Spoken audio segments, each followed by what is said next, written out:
So before we launch into my presentation, I just want to tell you my name is Kyle Wilson. I know you guys, half of you in the room read it and you thought it's Keel, but it's not. It's Kyle Wilson. I blame my parents for that. It's been a lifetime of trauma that we won't get into. But I am from Lincoln, Nebraska. I've been with Nelnet for about 12 months, not quite 12 months yet. So it would be 11 months now. And I'm with the Shared Systems team. The Shared Systems team is I'm an enterprise architect with the Shared Systems team. That's responsible for things that you guys all think are very important, like this stuff, which is responsible for Great Plains, which is responsible for tracking all the but also the company portal is one of the responsibilities, and I am most recently responsible for a lovely product called NIST, or IView. And if none of you have experience with it, have yourself done. So I have also been involved as a project manager and application developer since before I graduated college, going back more than 20 years. I started managing, leading development project teams in 2000. And started using Agile approaches in 2001 because of the dramatic success that we were having at the time. Agile has been a really big influence on my life. I became a certified Scrum Master in 2012. I've led Agile transitions at the Nebraska Department of Transportation and other smaller companies. And I'm also one of the co-organizers of the Lincoln Agile community, now known as Agile LMK. So I've been doing that for about 5 years. So that's my background, and that's where this is coming from. Built for Failure is an extension of a session that we do every year with the Lincoln Agile community, with Agile Link, called Failure Friday. We want to just get people familiar with why it's important that your teams fail. Has anybody failed? Anybody had a team fail? Good. Let me launch into it. Who in the room here has too much work on their plate? Does anybody have more work than they have time to do?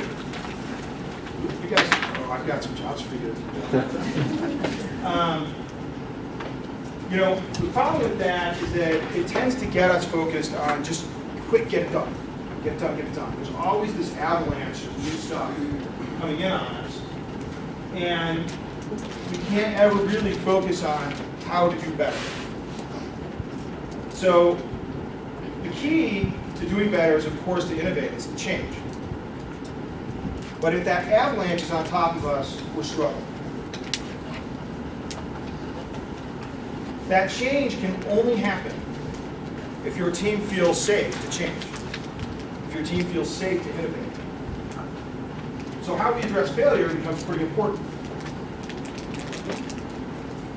So here's the thing, guys. The one thing I want you to take away from this today is that you have to invest in your teams.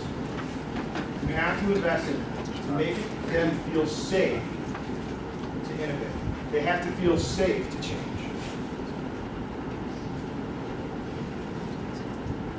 So if we accept that innovation is key to improving, and I'll talk a little bit about why I believe that's true.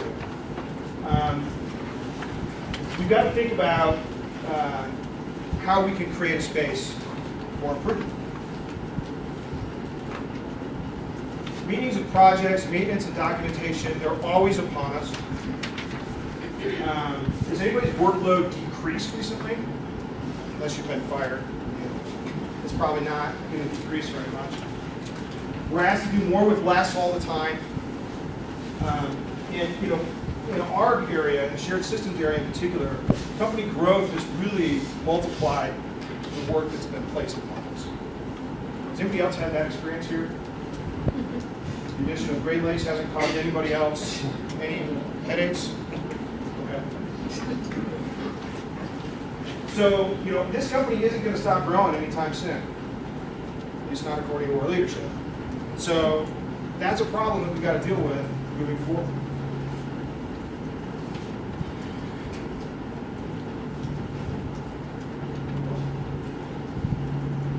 So, do projects come with instructions? Has anybody else had a project that somebody handed you and they said, and here's how to do it. I've never had that experience. Ideal projects would be like a new set of Legos, right? Who's unboxed a new set of Legos and helped their child or just by themselves put the Legos together from end to end? It's a wonderful thing. My son, they were like models when he was done. My oldest, he's my oldest, right? Firstborn, he likes good instructions. That's what he likes to do. My last child, my fourth, he likes to just grab stuff and slap it together, right? So ideally, our projects would be like my first son. He wants to be an engineer. Wants instructions to put things together. But most of our projects are what my fourth child sees, which is, hey, I got a box of Legos that my first child abandoned, and now I want to build a spaceship. Or a dinosaur, and then I want to throw it against the wall. On most projects, we can't define all the requirements accurately. And you guys know this. You're all here. So you know why we do Agile. It's because requirements change. Uncertainty is everywhere. We just lost a project manager on our team. That's going to be a big change we have to deal with. So, that's something that we have to keep in mind. Again, these are reasons why we've got to figure out ways to adapt. We've got to figure out ways to innovate. The last thing I want to talk about here, as far as why we need to innovate, why we need change, is to think about industrial work versus knowledge work. And so when we think about industrial or manufacturing, it's meant to reduce rework. You want to build this thing down to an assembly line. You want to finish. And that assembly line can be hard to reconfigure. I mean, if you're reconfiguring the assembly line, what's not happening? It's not building, right? Nothing happening. It's down. The idea is that by making that assembly line the same thing over and over and over again, we're reducing the cost of repeating that thing. We're reducing the cost of building a car or Legos, or even if we look at some jobs, some service jobs that are just repetitive. We order in at McDonald's. They're trying to make that order go through the same way every time. But we don't do manufacturing work here. It's not that I've experienced. I'm not going to say that never happens here. I don't know. Melon's a pretty big company. But I'm betting most of you don't, or you wouldn't be in the room. So what we do is what I like to call knowledge work or creative work. So in knowledge work, rework is a necessity because we want to reconfigure all the time. Because the only way to improve is to reconfigure. Does that make sense for everybody? I see a lot of blank stares. I'm worried I'm talking too much. Knowledge work is all about constantly improving. Manufacturing work is all about making the same thing more efficient. What we do here at Nelnet, for the most part, is what we do in this room at Nelnet. For the most part, is knowledge work. We're trying to constantly improve the process. We're trying to constantly improve the product.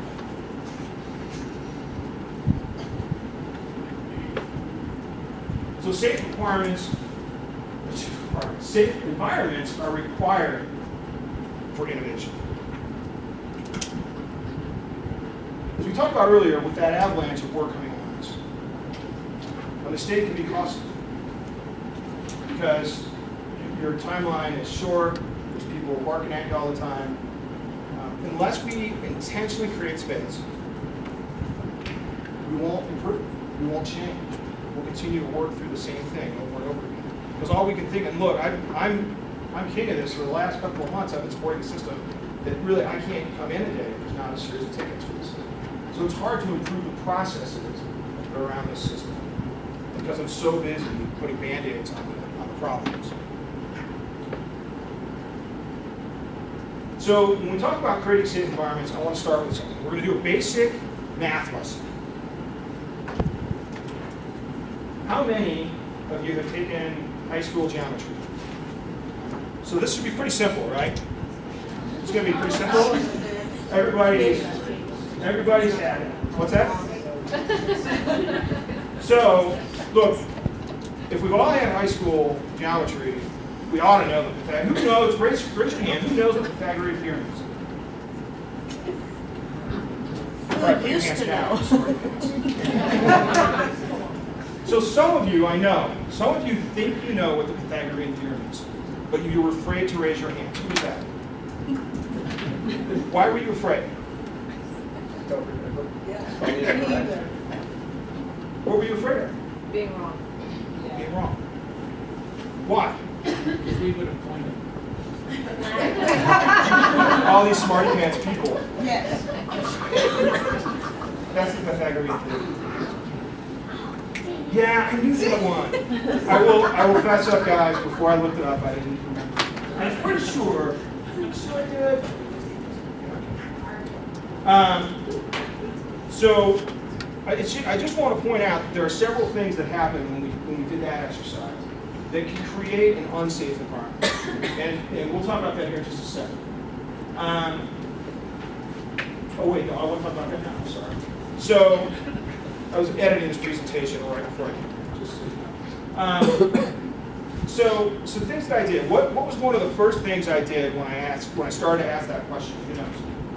One of the first things I did. You made a judgment call on how simple it was. I judged everybody before I even started. Yeah, that's right. Yeah, I mean that's just one of those things. I was going to try and be more hostile. I just couldn't.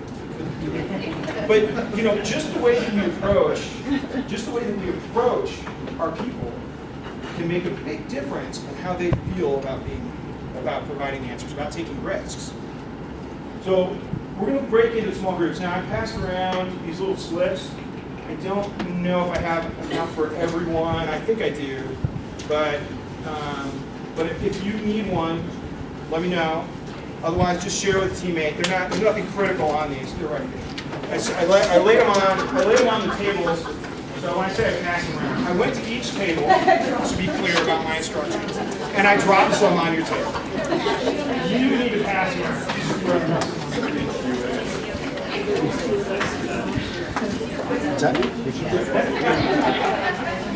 You guys, is there two right there? Okay.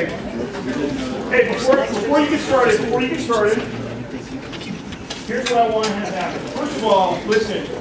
I'm going to ask you guys to be vulnerable in this exercise. And what that means is that you, as a group, and us as a team here, need to use discretion. If somebody shares something with you that is personal to them, be careful with how you use that information. We want to respect everybody. Okay? So let me give you a good example of this. So I love painting. I paint houses, not houses, I paint rooms in our house based on my wife's recommendations for plans. And so just as an example, recently I started to paint our living room. And it was going great. We were starting to paint, and then we realized that all of the nails in the drywall had pushed through, so we had to fix all those. So, instead of this project that my wife assured me would only take 4 hours, I now had a 4-day project. And in the middle of it, I stepped down off the ladder, and what did I step on? A what? The paint pail, the paint can. It was a pail, it was a bucket, so it actually had more than a gallon's worth of paint in it. It went everywhere, and even though I had tarps down, it didn't really help that much. Fortunately, missed all of the important furniture, and we wound up with new carpeting. It was a failure on my part, right? So what did I learn from that? That's the key thing I want you guys to focus on as you talk. What did I learn from that exercise? All right, first of all, never put the paint pail behind the ladder. That was just a rookie move. Second of all, I probably shouldn't believe my wife's estimate of my work.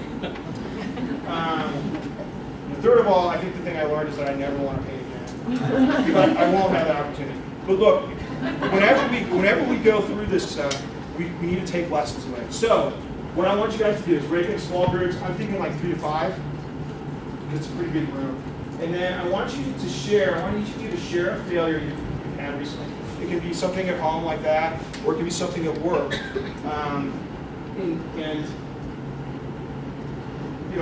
Again, use discretion, share something where you feel like, man, this been, because the people you're talking to, they might be able to help you figure out how to go move forward. So think about that. Think about a failure that you've had recently. And then I want you, after you each share, to talk about what you learned from that failure. A lesson can always be found. And then how does that failure tie into one or more of the Agile principles? Think about what Agile principle you might have applied. I'm not sure what Agile principle I might have applied to Paint Bucket, but maybe I should have run through it more often. And then talk about how that lesson leads to a future. It may have led to a future success, or may lead to a future success. All right, you guys ready? All right, 3 to 5. Breakout. It's not critical. We'll give you guys 15 minutes. By the way, I'm Keely. I know. So I think I have, this is what I consider. So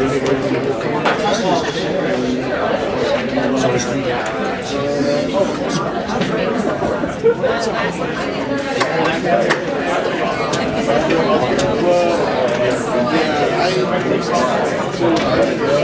Oh, because you don't know. I call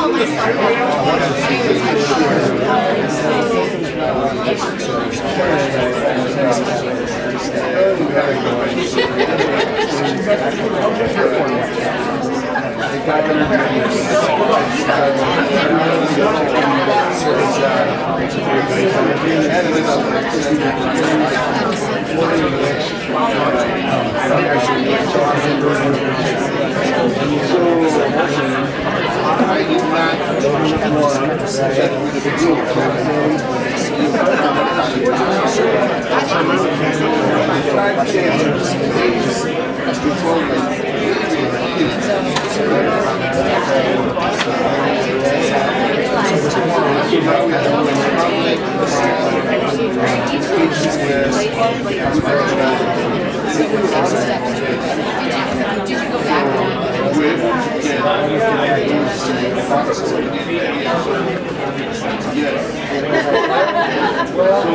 what I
Other errors.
And so it's been 2 weeks now. I used to take it for last week.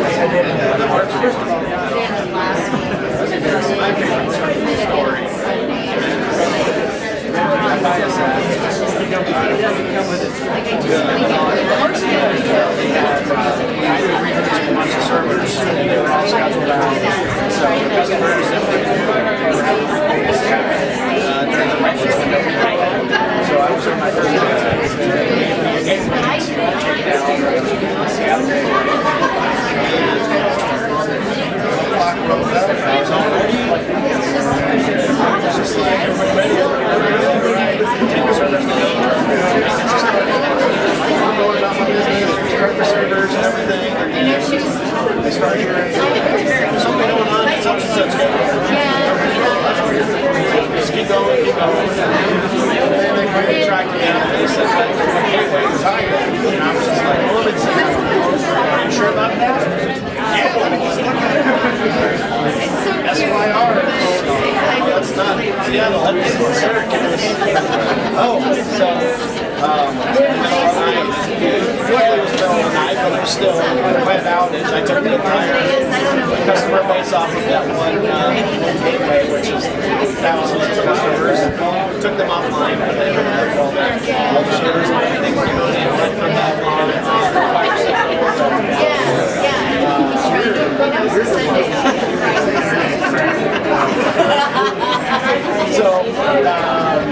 fire that was recently. I learned Make sure you guys are starting to have cameras.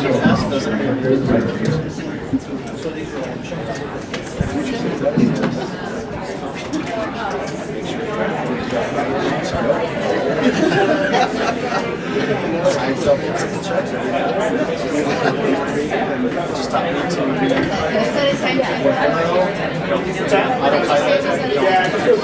if something looks the same, it is because there was a difference between SEO and SYR.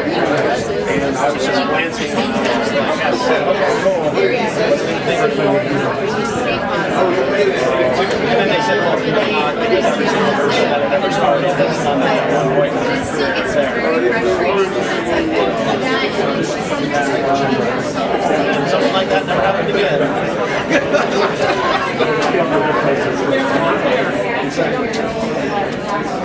Exactly. well, yeah, it was like, That was you mine. know, like Sunday night was, or what was it, Saturday night, it was fresh in. They take a hole in it. I mean, for some people, I mean,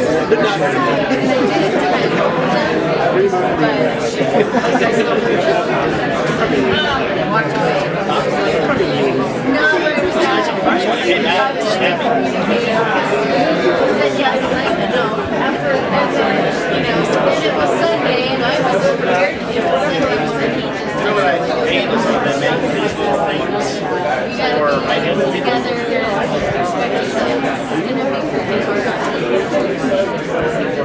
You think sometimes you don't even research it.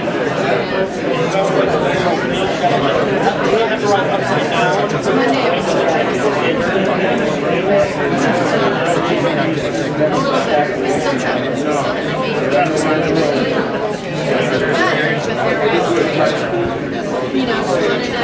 Are you like super comfortable? You're like riding halfway underneath the grass? Like,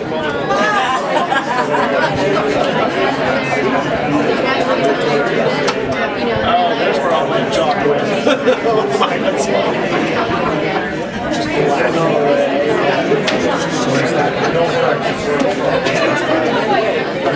just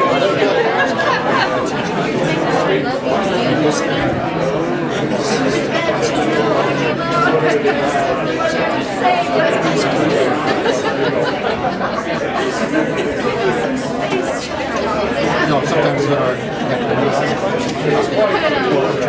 yeah, and so then I was laying down yeah, it's here, yeah. Okay.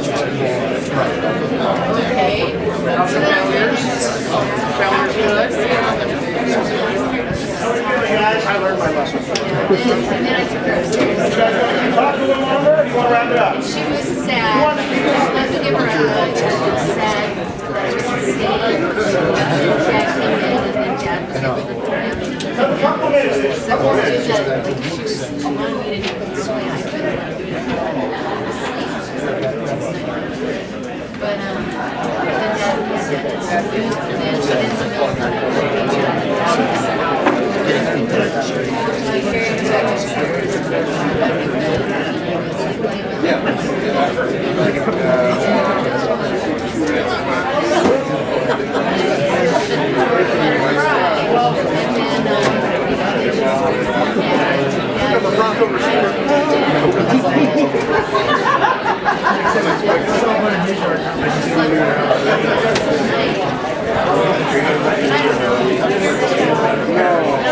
good. And seemed a little better.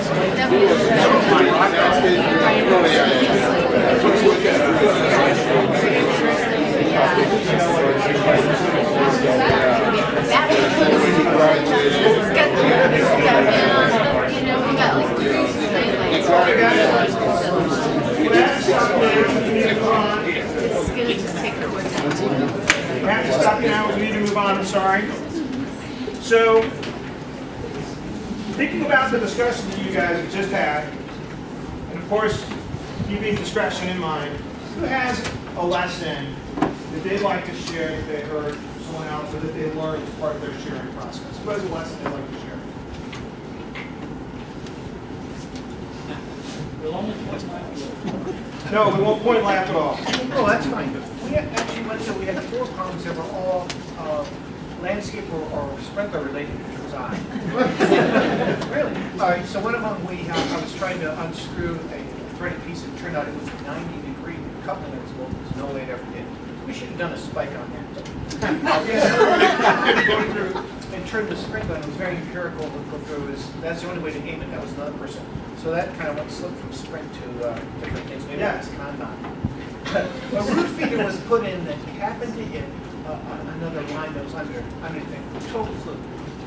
We were talking about that. I said, it was probably an easy spec. You wouldn't want to do much research. What are the odds? Putting that in would have been bad. So that was a reasonable assumption, although it did kind of fail. Yeah. And then we had a difference of the type of bark that was put down, and that was bad to AC. There was just a total disconnect between what people thought shred was and what the bark was.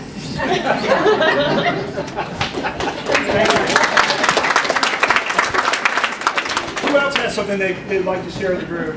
Something they learned? You can't follow that one? Oh, sure you can. Anybody else has something they learned they want to share? Let's talk. I know it's a big group. We're all friends here. All right. So this is my house. I pulled into a gas station and I quickly scanned the gas pump for the cheapest gas possible. Picked up the pump, filled up my car, and the next day the gas light came on. And I had to put 85 fuel in my car when I was not 85 compliant. So what I learned is that picking the cheapest fuel is not always the cheapest option. $1,500 later. Oh. My car still works. Yeah, that's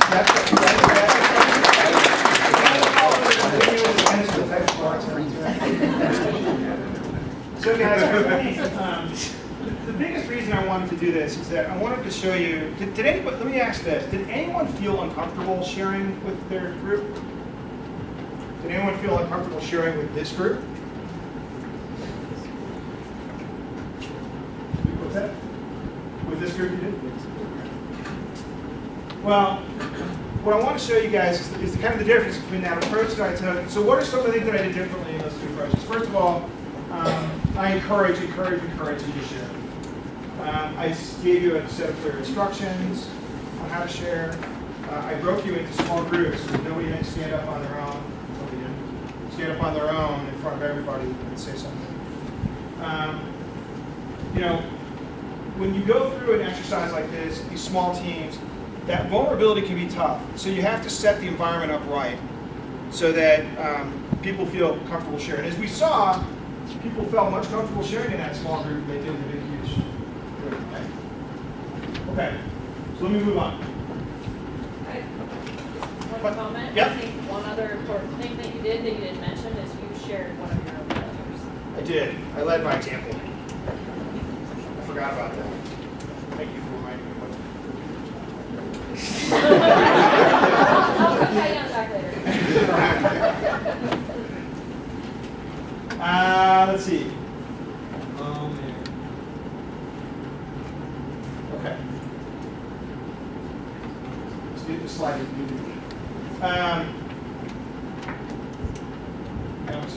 Okay, so invest in safe environments. So this is kind of it. This is the penultimate, I don't know, whatever word I'm supposed to be using there. Part of the presentation, we're going to talk about how to do this. How do you create that safe environment?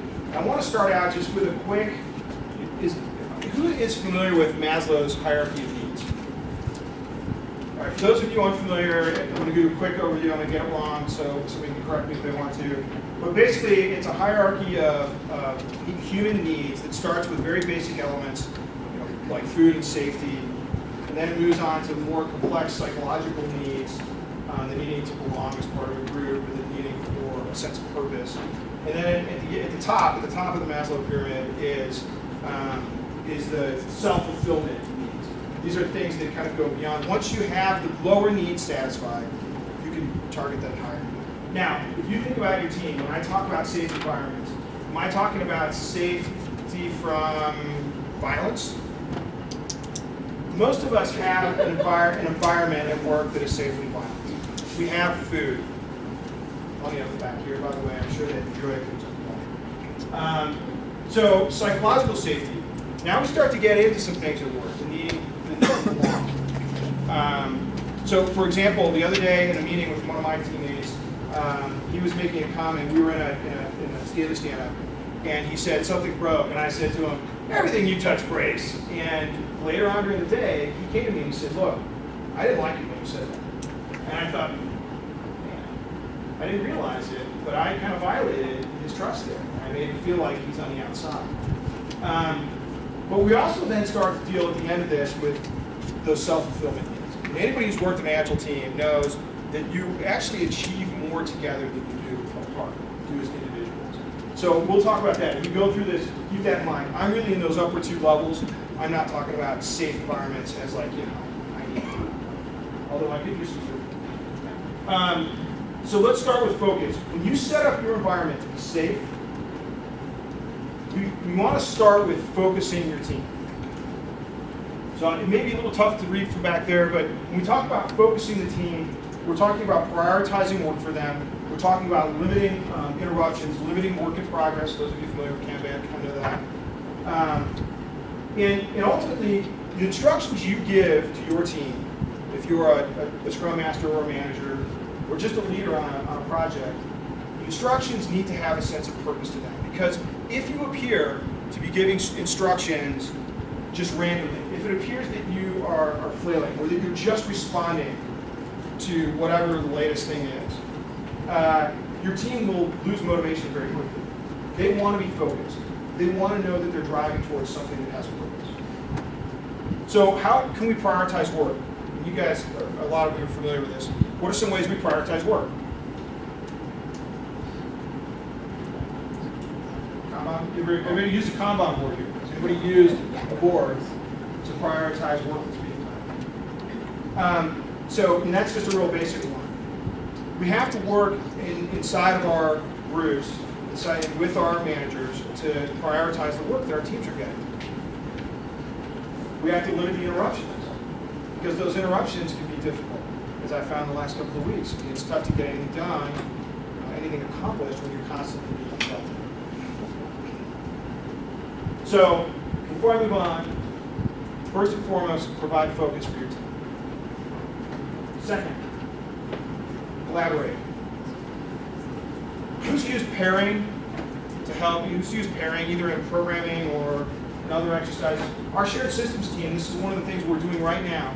We're pairing people together so that we can create a team.